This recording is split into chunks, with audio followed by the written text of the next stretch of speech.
Welcome back, everyone. We're going to be doing a serpentine belt also, based on mileage, right, for this vehicle.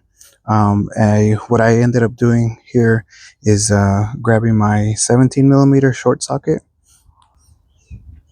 and you can see where I grabbed it from the tensioner, right down there. From over here, you'll be able to see it. That's where my tensioner is, right, to be able to turn it counterclockwise in order to get some play out of it. So what I did do for me is I removed the reservoir. It's just a little held in with the little clip here that you just push back. All right, and then you can slide the whole assembly out of the way.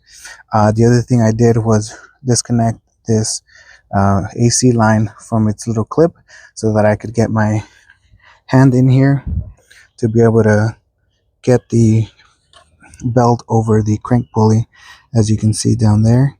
And then the routing would be around the crank pulley to your AC compressor that you see down there, under and over to your alternator, and then it's going to go underneath the pulley tensioner that you see here. So this belt will actually go on the underneath side of that pulley that you see, the little shiny part. But I mean, that's all it takes for this.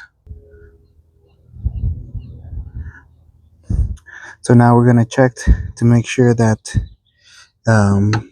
everything on here is nice and aligned, right? We're going to check the pulleys, right? Make sure that they're in between the little spots, right? Where the teeth go for your crank pulley as well. Your AC compressor, that's down there.